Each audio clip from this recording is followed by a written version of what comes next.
देवउठनी जैसा कि नाम से विदित है, यानी जो भगवान विष्णु है इस दिन आँख खोलते हैं। देवउठनी की क्या विशेषता है, देवउठनी आखिर क्यों मनाई जाती है, देवउठनी पर किस तरीके से पूजा पाठ की जाती है, उन सभी चीज़ों को हम आपको बताएंगे। क्योंकि देवउठनी के बाद ही सारे मांगलिक कार्य जो हैं वो शुरू हो जाते हैं। इस बार क्या शुभ मुहूर्त हैं, बाज़ार की रौनक क्या है, किस तरीके से इस देवउठनी को लेकर क्या ग्रह नक्षत्र हैं, इसके पीछे इतिहास क्या है, किस तरीके से देवउठनी की पूजा पाठ की जाती है, क्या चढ़ाया जाता है और आप क्या किस प्रकार से पूजा करें जो भगवान खुश होंगे, इन सभी चीज़ों को हम आप को बारीक से बताएंगे, बारी बारी सभी चीज़ों का जायज़ा लेंगे। पहले बाज़ार को देखिए किस तरीके से बाज़ार में रौनक है, उसके बाद पंडित जी क्या कह रहे हैं इस मसले पर, पूरा हम आपको पूरी चीज़ें दिखाएंगे। तो चलिए हमारे साथ और बारी बारी चीज़ों को समझिए।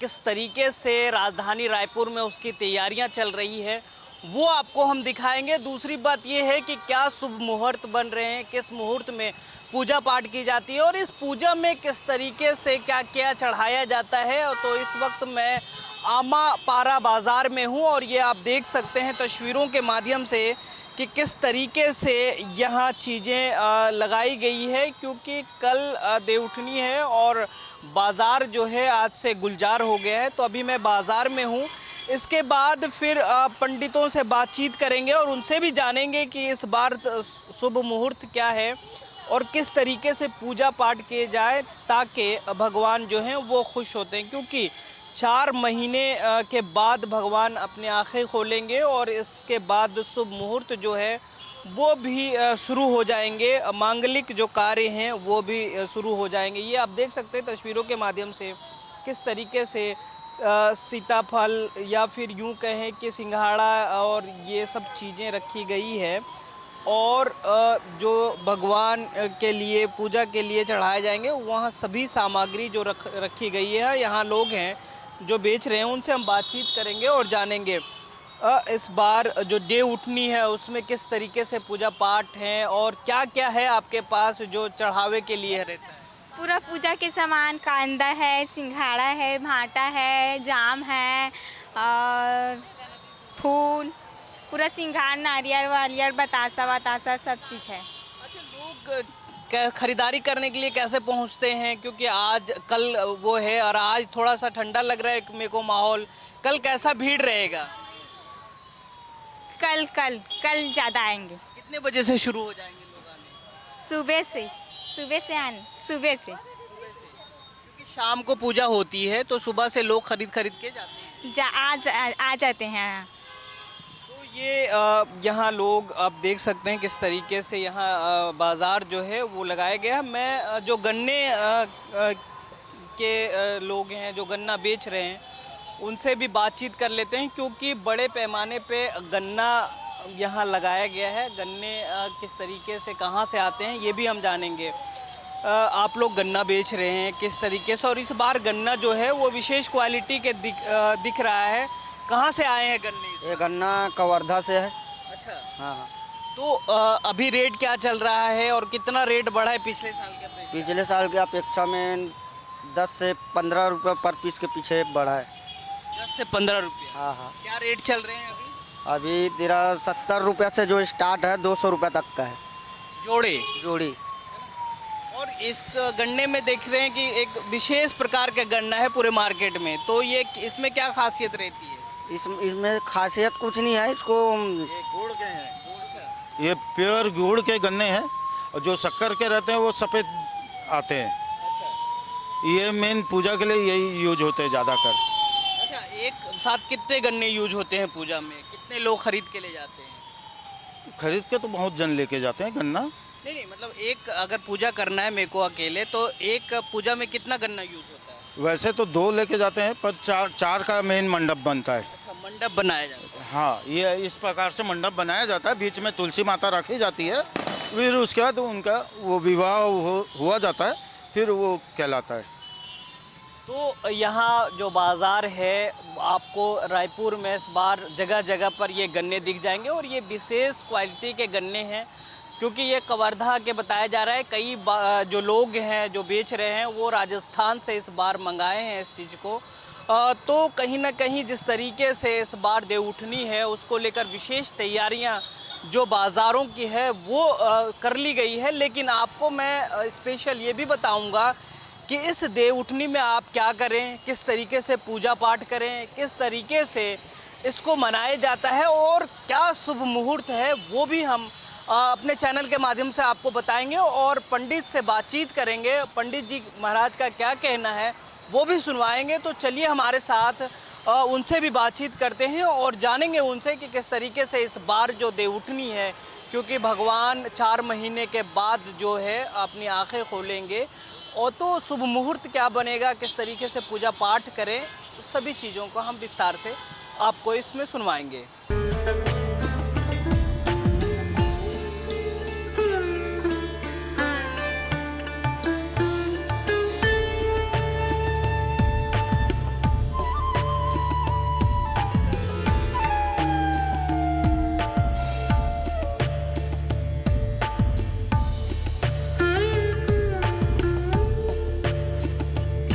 तो इस बातचीत का सिलसिला हम आगे बढ़ाते हैं और पंडित जी से जानते हैं कि ये देवउठनी है क्या, किस तरीके से मांगलिक कार्य शुरू हो जाते हैं।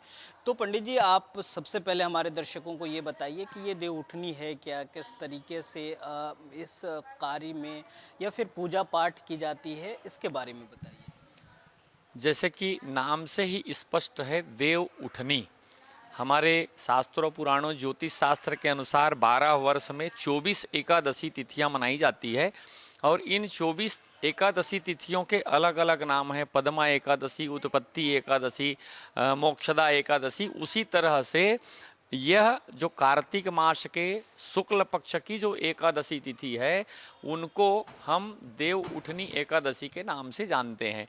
देव उठनी तो देव शयन कब किए हैं इस पे चलते हैं, तो ठीक 4 माह पूर्व आषाढ़ महीने की शुक्ल पक्ष की जो एकादशी तिथि है, उनको देवशयनी एकादशी के नाम से जानते हैं। देवशयनी का तात्पर्य है भगवान विष्णु जो है इस 4 महीने में क्षीर सागर में विश्राम करते हैं, शयन करते हैं, और यह 4 महीने का जो समय होता है उनको चौमासा के नाम से जाना जाता है। और इस चौमासा के पूरे 4 महीने में इस भूमंडल का भार जो है भगवान भोलेनाथ के, उनके परिवार के ऊपर में रहता है।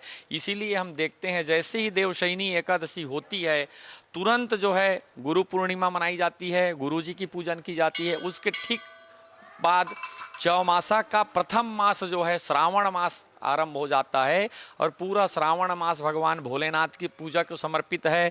भोलेनाथ के नंदी की पूजा की जाती है पोला की दिन, नाग पंचमी को सांप की पूजा की जाती है। उसके बाद आता है कार्तिकेय का, गणेश जी का पूजन, फिर भगवती दुर्गा जी का पूजन, नवरात्रि। इस तरह भगवान भोलेनाथ के पूरे परिवार की पूजन इस 4 महीने में चलती है।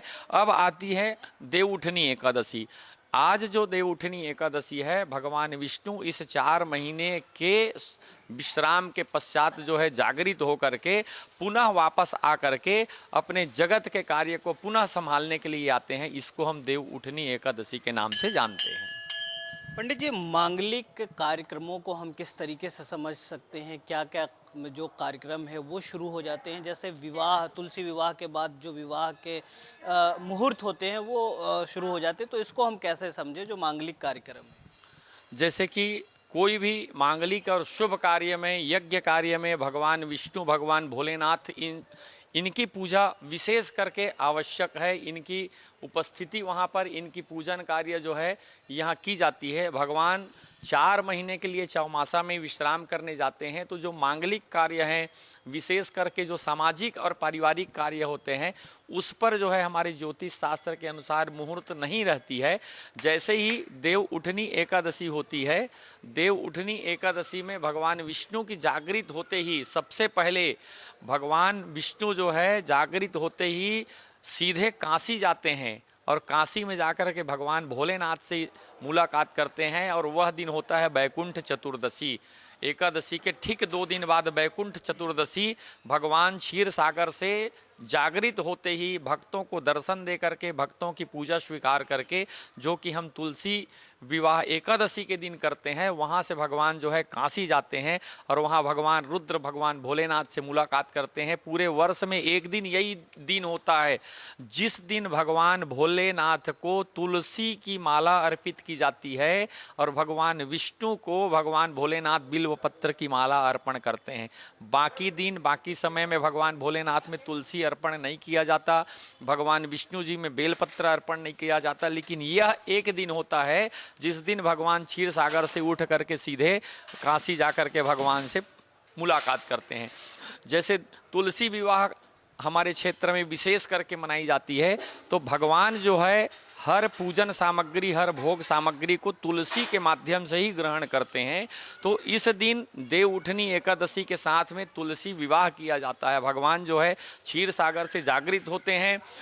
देवोत्त उत्थान पूजा की जाती है, जिसमें भगवान को जागृत करके सालग्राम शिला की या लड्डू गोपाल की विशेष करके षोडशोपचार पूजन की जाती है, जिसमें पंचामृत इत्यादि से अभिषेक करके, पंचामृत से स्नान करा करके, पुरुष सूक्त इत्यादि से भगवान की आराधना करते हैं, स्तुति करते हैं। उसके बाद जो तुलसी जी है, जो गमले में लगा करके रखते हैं या ग्रामीण क्षेत्र में तुलसी चावरा बना करके रखते हैं, वहाँ पर सुंदर मंडप सजाते हैं, गन्ने की मंडप बनाई जाती है। और जो हमारी प्रकृति से जुड़ी हुई सामग्री है, हमारे छत्तीसगढ़ की प्रथा परंपरा है, उनके अनुसार चना की भाजी, गोल भाटा, कांदा बोलते हैं, शकरकंद और बेर, ये सब जो है भगवान के विवाह सामग्री में अर्पित किया जाता है। इसी से जुड़ा मैं सवाल कर लेता हूँ कि क्या क्या प्रसाद के तौर पे या पूजा में क्या क्या चढ़ाया जाता है, जैसे गन्ना भी रहता है, और क्या क्या वस्तुएं इसमें शामिल की जाती है, और क्या विशेष भक्त करें जिससे भगवान खुश हों, और किस तरीके से पूजा पाठ करें। जैसे कि हमारे छत्तीसगढ़ की प्रथा परंपरा है कि हमारे जितने भी किसान भाई हैं और छत्तीसगढ़ के रहवासी हैं, उनका प्रकृति से बहुत अच्छा जुड़ाव है, अच्छा संबंध है। प्रकृति की पूजा भी करते हैं, आंवला की, बेल पेड़ की, बरगद पेड़ की, पीपल पेड़ की इत्यादि इत्यादि। उसी से जुड़ा हुआ यह तुलसी विवाह का पर्व है, जिसमें हम भगवान को अर्पण करने वाली सामग्री के रूप में वही सामग्री अर्पित करते हैं जो प्रकृति से उपजी हुई, प्रकृति से हमको प्राप्त होती है। जिसमें सबसे पहला आता है तो मंडप बनाने के लिए गन्ना। यह गन्ना एक ऐसा प्रिय चीज़ है जो मंडप बनाने के बाद लोग जो है सुंदर इनका रस निकाल करके चूसते हुए यहाँ इनका आनंद लेते हैं। तो 16 खंभों की विवाह मंडप बनाई जाती है, जो कि शास्त्र अनुसार है। समय घटते बढ़ते परिवर्तन होने के साथ में यह 4 खंभों में भी आ गया है। 2 खंभों में भी गन्ने की मंडप बना करके करते हैं। सुंदर भगवान सालग्राम की या भगवान लड्डू गोपाल को सुंदर सिंहासन में, पाटे में स्थापित करते हैं। उसके बाद तुलसी मैया के साथ में सुंदर हल्दी तेल इत्यादि चढ़ा करके भगवान का विधि विधान से उनके साथ पूजा की जाती है। विशेष करके हमारे छत्तीसगढ़ में प्रथा परंपरा है कि जिनकी कन्या नहीं है, जिनकी बेटी नहीं है, वो भगवान को विवाह के इस तुलसी विवाह के अवसर पर विशेष धूमधाम से तुलसी जी का विवाह करते हैं, ताकि हम कन्यादान के रूप में भगवान को अपनी तुलसी बेटी जो है समर्पित कर सकें। बड़े धूमधाम से मनाई जाती है। इसमें अर्पण करने योग्य जैसे भोज्य सामग्री आपने जानकारी चाहिए है, तो उसमें कुम्हड़ा होता है, उनकी पकवान भोग बनाई जाती है, इनको भोग लगाया जाता है। शकरकंद कांदा आता है। उसके अलावा जो बेर है, चना भाजी है, सिंघाड़ा है, मूली है इत्यादि, यह सब अर्पण करने योग्य सामग्री भगवान को अर्पित करते हैं। और हमारे किसान भाई जो हैं, हमारे छत्तीसगढ़ के प्रथा परंपरा के अनुसार भगवान को भोग लगाने के बाद इन समस्त वस्तुओं सामग्रियों को इसी दिन से खुद भी भोजन सामग्री में अपना प्रयोग करना प्रारंभ करते हैं। बार शुभ मुहूर्त क्या हैं, किस तरीके से, क्योंकि कल है तो क्या शुभ मुहूर्त रहेंगे और किस बेला में पूजा पाठ की जाए तो मतलब अच्छा रहेगा? जैसे कि हमारे शास्त्रों में सर्वश्रेष्ठ सर्वोत्तम मुहूर्त प्रतिदिन का गोधूली बेला मानी जाती है। गोधूली बेला का तात्पर्य है सूर्य अस्त होने से 48 मिनट पहले और 48 मिनट बाद। यह बेला जो है सर्वोत्तम सर्वश्रेष्ठ मुहूर्त मानी गई है, क्योंकि यह बेला जो है प्रदोष काल भी कहलाती है। और इस समय भगवान शंकर जो है कैलाश में प्रसन्न मुद्रा में रहते हैं, और इस समय की गई पूजा आरती धूप दीप इत्यादि जो है भगवान शंकर को भी प्राप्त होती है। और इस समय यदि हम तुलसी विवाह करते हैं, भगवान जी की देवोत्थान पूजा करते हैं, तो यह भगवान विष्णु को समर्पित उनको पूजा का पूरा फल प्राप्त हमको होता है। इसलिए शुभ मुहूर्त के रूप में हम यदि देखें तो पूरे दिन भर हम तैयारी कर सकते हैं। मंडप बनाना, रंगोली डालना, हमारे छत्तीसगढ़ की विशेष प्रथा परंपरा है कि चावल के आटे से जो रंगोली बनाई जाती है, जिनको हम लोग अल्पना बोलते हैं, उस अल्पना को सुंदर विभिन्न प्रकार से अपने आंगन में डाल करके जो है, और उसके मध्य में गन्ने का मंडप बना करके सजा करके पूरे दिन भर तैयारी करें। और जैसे ही सायंकालीन बेला होती है, हम दीप प्रज्वलित करते हैं, धूप दिखाते हैं सायंकालीन बेला में अपने घर के देवी देवताओं को, द्वार में, अपने गौशाला में इत्यादि इत्यादि।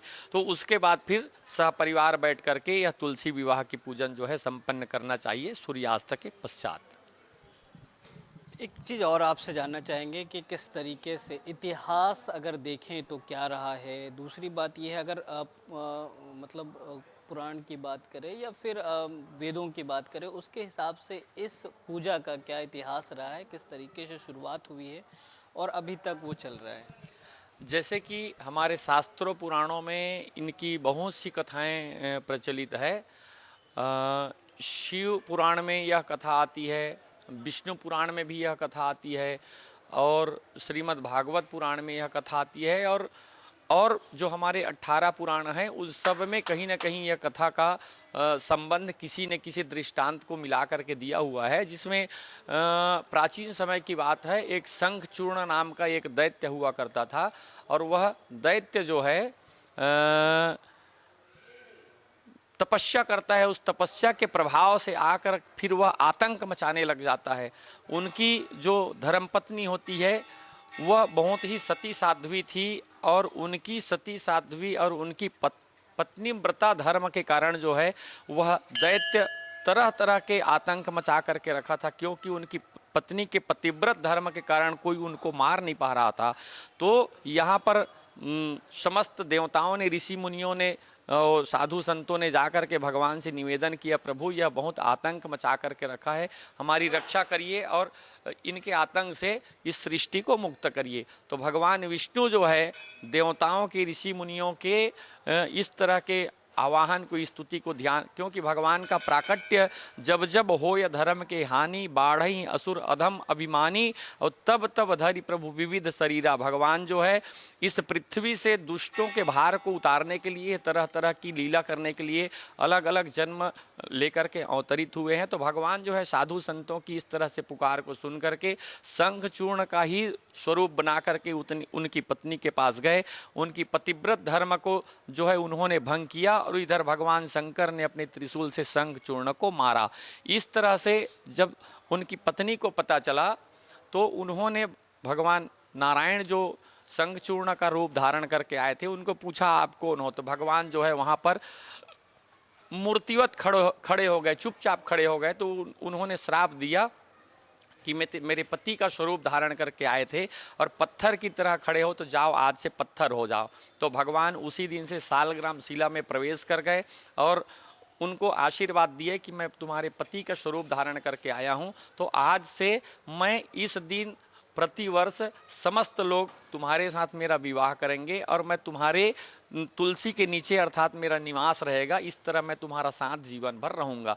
यह कथा हमारे शास्त्रों में वर्णित है और उसी के अनुसार जो है आज भी हमारे प्रत्येक घर में जहाँ भी तुलसी मैया को रखी जाती है वहाँ पर सालग्राम शिला को भगवान का, यह विष्णु जी का स्वरूप है, उनको रख करके पूजा करते हैं। ग्रह नक्षत्र के अगर हिसाब से देखें तो किस तरीके से किन लोगों के लिए भगवान मतलब प्रभावकारी होंगे या फिर मांगलिक होंगे या फिर किनके पे ज़्यादा जो अपना दया दृष्टि दिखाएंगे, किनके लिए शुभ है और किनके लिए कुछ अलग होने वाला है, उसके बारे में भी। जैसे कि हमारे ज्योतिष शास्त्र के अनुसार 12 राशियां होती हैं, 27 नक्षत्र होते हैं और सभी जो 9 ग्रह हैं वो सभी राशियों में भ्रमण करते रहते हैं। तो सभी राशियों का अपना अपना स्वभाव होता है, सभी ग्रहों का अपना अपना स्वभाव होता है जो अपने अनुकूल जो है फल प्रदान करते हैं, जिसमें शनि राहु केतु जो है एक क्रूर ग्रह, पाप ग्रह मानी गई है, जो इनके नाम से ही लोग भयभीत हो जाते हैं। लेकिन ये डरने की बात नहीं है, यदि हमारा कर्म अच्छा होगा तो उनका फल अच्छा होगा। हम केवल भगवान के शरण में जाएं। भगवान ने जब महाभारत युद्ध में अपना विराट स्वरूप दिखाकर अर्जुन को जब गीता का ज्ञान दिया था तो भगवान ने कहा था अर्जुन सर्वधर्म परित्यज्य माम एकम शरणम गता, समस्त धर्मों को त्याग करके तुम एकमात्र मेरी शरण में आ जाओ, मैं तुमको समस्त पापों से मुक्त कर दूंगा, तुम्हारी रक्षा करूंगा। तो चाहे वो कोई भी ग्रह से संबंधित व्यक्ति हो, किसी भी राशि से नाम उनका हो, यदि उनके क्रूर ग्रह पाप ग्रह से यदि ग्रसित हो, उसके बाद भी वह किसी देवी देवता की शरण में जाता है तो भगवान उनकी रक्षा ही करते हैं। हमारे शास्त्रों और पुराणों में वर्णित है कि चाहे आप हनुमान चालीसा का पाठ पढ़ो, आप सुंदरकांड करिए, आप देवी से संबंधित कथा पुराण को स्तुति करिए, कोई भी देवी देवता की शरण में आप जाएंगे तो आपका जो समय विपरीत चल रहा है वह अवश्य बदलता है। इसलिए हर व्यक्ति को भाव रख करके, श्रद्धा रख करके पूजा करनी चाहिए, जिससे हमें अनुकूलता भी मिलती है, उनका सानिध्य भी मिलता है और इस तरह से हमारा मार्ग जो है सुगम हो जाता है। इस देवउठी लोग क्या विशेष ध्यान रखें, ख्याल रखें पूजा पाठ में, क्या लोगों को आप सजेशन देना चाहते हैं? जैसे कि हमारे छत्तीसगढ़ की प्रथा परंपरा है, अब मुझको लगता है कि पूरे भारत देश में भी मनाते हैं इसको, तो यह समय होता है कि हमारे घर में एक उत्सव के स्वरूप में इसको मनाया जाए।